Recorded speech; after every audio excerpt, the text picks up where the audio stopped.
Bienvenidos a Fotograma 24. El día de hoy responderemos una de las preguntas que ustedes me dejaron en la caja de comentarios de YouTube.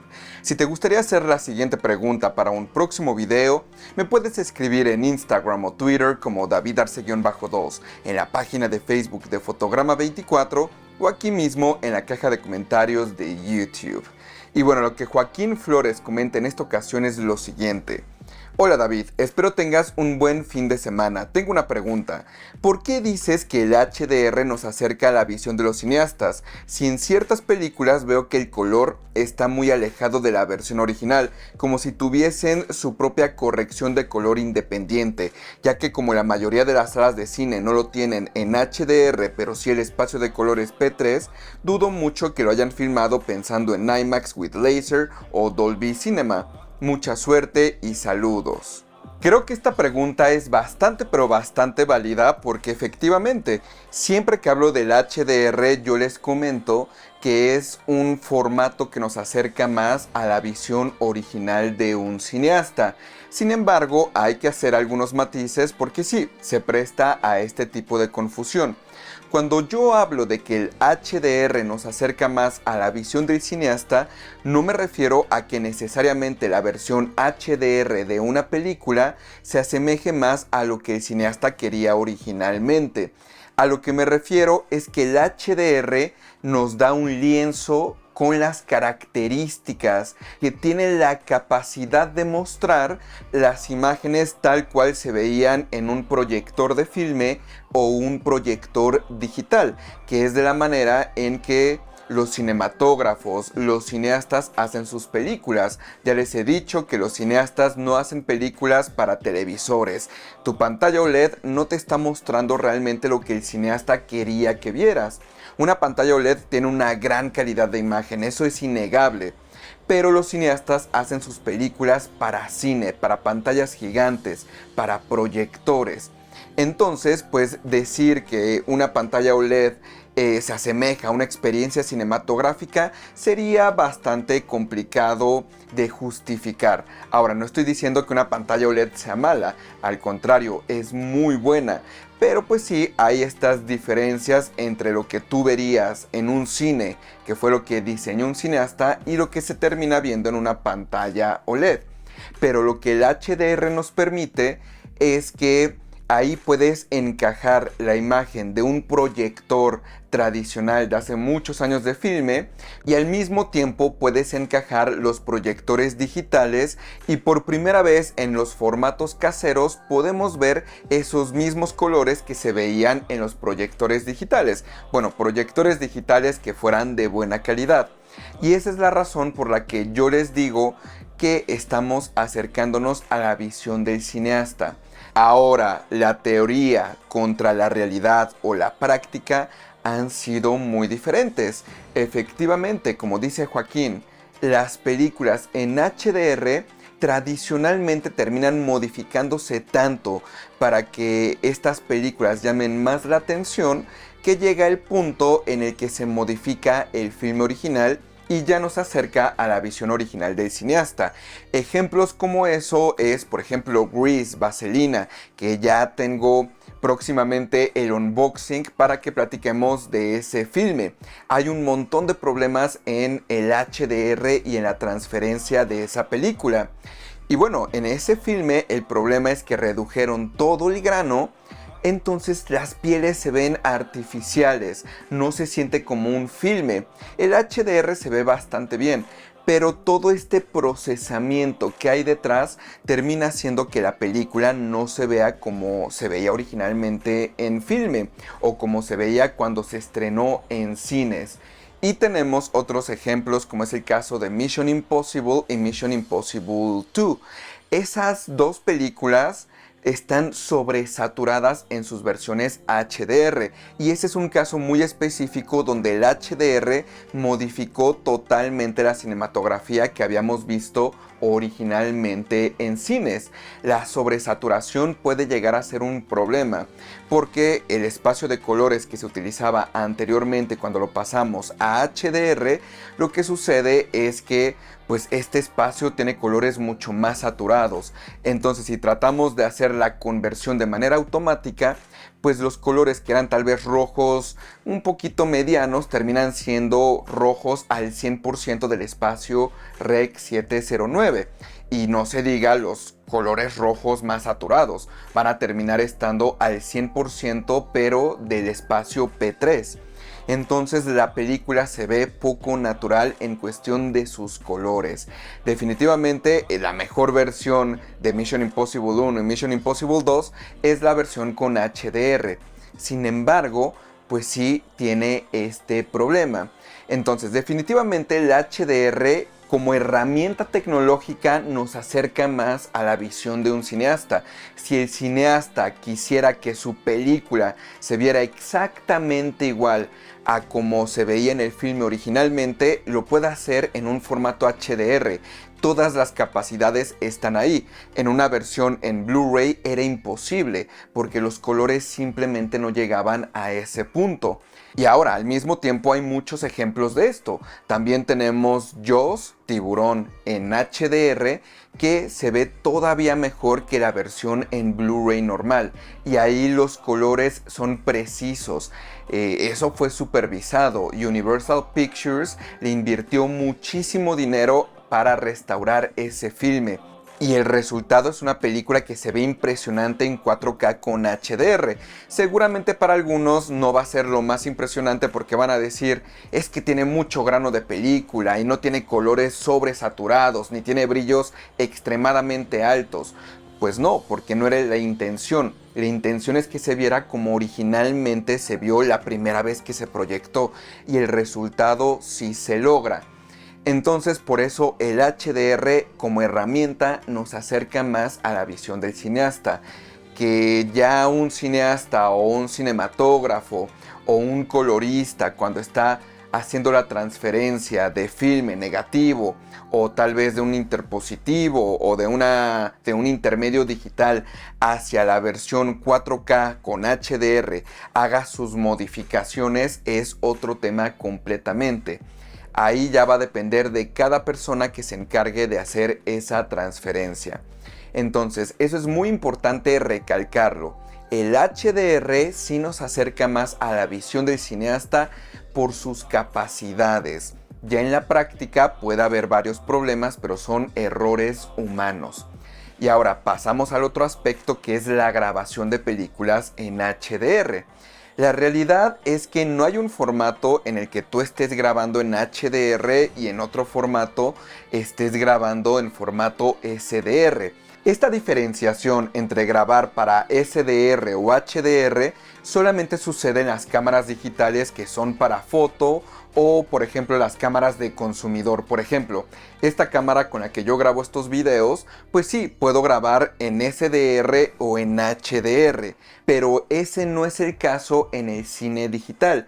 Cuando eres un profesional del cine, desde esa primera cámara digital que se utilizó en La Amenaza Fantasma, haciendo las primeras pruebas, las primeras escenas grabadas en digital, y ya en El Ataque de los Clones el filme se realizó completamente de manera digital, se estableció cuáles iban a ser las características del cine digital. Y pues en esos años George Lucas, que pues sí era un visionario, porque a pesar de que a gente como a mí, que nos gusta el filme, que somos nostálgicos, pues la cámara digital sí vino a revolucionar, a volver más accesible a hacer películas. Y pues lo que quería George Lucas era que no se hiciera tanto esta comparación entre cámaras digitales y cámaras de filme. Y entonces dijo, bueno, pues esta cámara digital tiene que cumplir ciertas características para que se pueda acercar lo más posible al filme y la gente, los cineastas, comiencen a aceptar esta nueva forma de grabar películas sin estar diciendo es que en filme se ve mejor. es que en filme tenemos colores mejores, es que tenemos un mejor rango dinámico o tenemos artefactos de compresión en la versión de cámara digital. Eso era lo que se trataba de evitar. Entonces se establecieron ciertos parámetros con los que se crearon esas cámaras, que según recuerdo la primera fue de Sony, porque bueno, nosotros como consumidores ya utilizábamos cámaras digitales para grabar nuestras vacaciones o hacer algunos pequeños cortometrajes, pero como amateurs. Ese tipo de cámaras digitales no son las mismas que se utilizaron cuando se filmó, por ejemplo, La amenaza fantasma, que recordemos, La amenaza fantasma fue la primera película que tuvo algunas escenas grabadas en digital, y ya El ataque de los clones fue la primera película grabada totalmente en digital y distribuida de forma digital. Y entonces, pues estas cámaras, al momento de establecer esos parámetros, pues hemos tenido toda esta historia de películas grabadas en formato digital con este espacio de colores. Y ahora seguramente algunos me van a decir, oye, pero el HDR no solamente son colores, también son brillos altos, porque el aumentar colores significa que también los brillos altos están bien adaptados para HDR. Y esto es porque al momento de tú ampliar los colores, significa que estabas utilizando un códec de, por ejemplo, 10 bits. 10 bits es lo que se utiliza, digamos, de manera más baja. Hay cámaras que graban a 12 bits, pero bueno, a 10 bits digamos que es el mínimo que se necesita para HDR. Tú ya ampliaste los colores en ese espacio P3 y para eso necesitas 10 bits si quieres evitar artefactos de banding. Entonces, por lo mismo, pues estás aumentando el rango o el nivel de blancos que puede haber en la imagen. Igualmente los estás capturando en 10 bits. Eso te permite una amplia gama tanto de colores como de brillos. Entonces, lo que podemos concluir es que las cámaras desde la época de La amenaza fantasma ya estaban equipadas para HDR. Solamente no teníamos un estándar nosotros de HDR.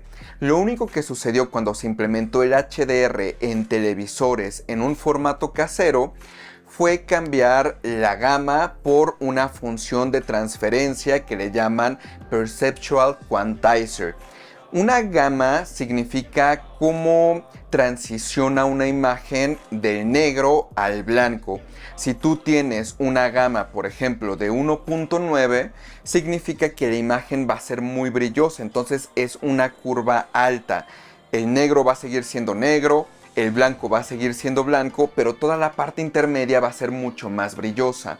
Si tú tienes una gama de 2.4, significa que la curva va a ser hacia abajo, la imagen se va a ver más oscura.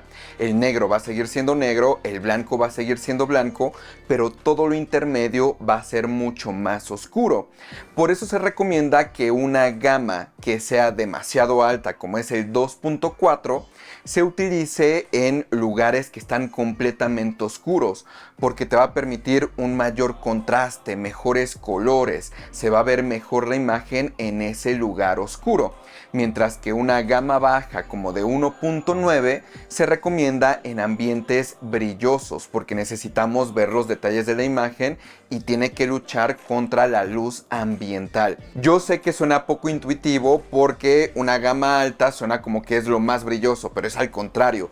Una gama alta significa que la imagen es más oscura. Una gama baja significa que la imagen es más brillosa. Pero bueno, eso es la gama. Y cuando pasamos a HDR, esta gama se cambió por el Perceptual Quantizer. Recordemos que el HDR es un formato absoluto. En SDR el formato es relativo. Con relativo me refiero a que es relativo al brillo del televisor. Si una película se tiene que ver a 100 nits, porque así es el estándar de SDR, pero el televisor alcanza hasta 300 nits, esos 100 nits se van a volver 300 nits. Entonces, pues es relativo ese brillo de 100 nits al televisor que se vaya a utilizar. En HDR no sucede eso. En HDR el brillo es absoluto. Y eso significa que si una película tiene una imagen a 100 nits, en una pantalla ya sea que esta pantalla tenga 10.000 nits, ese brillo se tiene que ver a 100 nits forzosamente, porque aquí es absoluto. Lo que sea 300 nits en una pantalla, tiene que ser 300 nits en otra pantalla. Entonces pues estamos estandarizando, y para lograr eso pues la gama se tuvo que poner en un punto fijo, en un punto donde podamos apreciar el HDR de manera correcta. Y ese es el resultado, que es el Perceptual Quantizer. El problema de esta función de transferencia, o si lo queremos trasladar a términos de SDR, el problema de esta gama es que termina siendo muy oscura para lugares brillosos. Entonces lo que sucede es que normalmente la gente dice es que la imagen se ve demasiado oscura en HDR. Y es porque están acostumbrados a la gama tradicional y a que el brillo siempre fue relativo. Ahora que es absoluto, pues 100 nits es un brillo bastante pero bastante bajo. Y además de eso le aumentas el Perceptual Quantizer, pues la curva, la forma en que transiciona la imagen de negro a blanco absoluto, termina siendo una curva oscura para un ambiente totalmente oscuro. Y por eso ven que en sus televisores a veces viene, por ejemplo, Dolby Vision y Dolby Vision Bright. Viene para lugares oscuros y viene la versión de Dolby Vision para lugares brillosos. Y es intentando combatir esto porque, pues sí, el HDR nos acerca más a la visión del cineasta, pero al mismo tiempo la visión del cineasta era en un cuarto oscuro, sin ningún tipo de luz ambiental, tal vez una atrás de la pantalla muy bajita, creo que es de 0.5 nits. Entonces ese tipo de problemas los terminas pasando hacia el consumidor, el cual tradicionalmente no está tan entrenado. Entonces, las películas, digamos que ya desde la versión digital estaban hechas para HDR. Y eso es lo único que tenemos que pensar. Las películas no es que una cámara esté certificada para HDR y otra no. Tal vez para nosotros, los consumidores, sí sea el caso. Pero para las personas que se dedican de manera profesional al cine con cámaras de cine, eso no existe. Las cámaras digitales han funcionado en códecs de 10 bits y es todo lo que necesitas para poder hacer HDR. En el momento en el que tú pones la función de transferencia y estás capturando los colores en el espacio P3, automáticamente la imagen cambia a tener estos brillos altos, estos colores mucho más amplios. Ahora, el colorista y cinematógrafo tiene que alterar estos puntos para que la imagen se vea correctamente. El HDR es algo de postproducción, no es automático. No es que grabes en la cámara, lo pases a HDR y automáticamente se ve en HDR. No, tú lo tienes que transformar manualmente a HDR. Normalmente las cámaras de cine graban en formatos planos y además graban en formato RAW. El formato RAW es simplemente la información que captura el sensor. Obtienes la mayor información, pero al mismo tiempo ocupa muchísimo espacio. Y en el momento en el que tú estás capturando en un formato plano, estás capturando tanto las sombras más oscuras como los brillos más altos, aunque la imagen salida de la cámara se ve completamente gris, pareciera blanco y negro. Pero en el momento en el que tú aplicas un LUT, se termina convirtiendo en una imagen colorida que se ve correctamente, y ya a eso le añades el Perceptual Quantizer y se termina viendo ya en HDR, y tú vas modificando las luces altas si algo se tiene que ver muy brilloso o la película se tiene que ver más oscura, etc. Entonces, el HDR es una gran herramienta porque la herramienta como tal tiene el potencial de mostrarnos la visión original del cineasta. Una vez que un colorista toca la película, la retoca, le cambia colores, pues ya depende de ese colorista que se mantenga la intención original. Ahora, también en filme, pues tenemos la capacidad de pasar esas imágenes a HDR. El filme no está limitado por número de bits, ni está limitado por píxeles. El filme, al ser un medio análogo, pues tenemos la capacidad de modificar los colores, el brillo, dependiendo de la calidad de captura que tuvo ese filme originalmente. Entonces pasar el filme a HDR es bastante sencillo. Nuevamente es un proceso de postproducción, pero el filme no está limitado de ninguna manera de forma digital. No tiene bits, como les digo, no tiene resolución y por lo tanto no va a tener banding, no va a tener nada de ese estilo. Cuando tú lo pasas a HDR, pues es muy simple que la imagen se vea correctamente. Ahora, cuando tú pasas el filme a HDR, ahí sí ya estás capturando el filme a un medio digital. El HDR solamente existe en medios digitales. Entonces, pues en ese caso, cuando lo pasas, si lo pasas de manera incorrecta, pues sí podrías terminar teniendo un poco de banding. Pero esto ya en la práctica es muy, pero muy raro que suceda. Normalmente este tipo de banding llega a suceder cuando pasan de un medio digital. Digamos que la película fue filmada, está en filme, pero después la transfirieron a un intermedio digital. Y este intermedio digital era para SDR específicamente. Y después dicen, utilicemos ese mismo intermedio digital para HDR. Y entonces eso sí termina siendo que haya banding en la película porque no proviene del filme original, sino proviene de un intermedio digital que ya estaba anticuado. Pero esto realmente no sucede, entonces no tienen de qué preocuparse. Yo no he visto al menos una película en HDR que provenga de filme que contenga banding por ese tipo de proceso. Pero bueno, espero con esto haber resuelto tu pregunta. Recuerden que me pueden escribir en Instagram o Twitter como David Arce-2, en la página de Facebook de Fotograma24 o aquí mismo en la caja de comentarios de YouTube. Soy David Arce y nos vemos la próxima.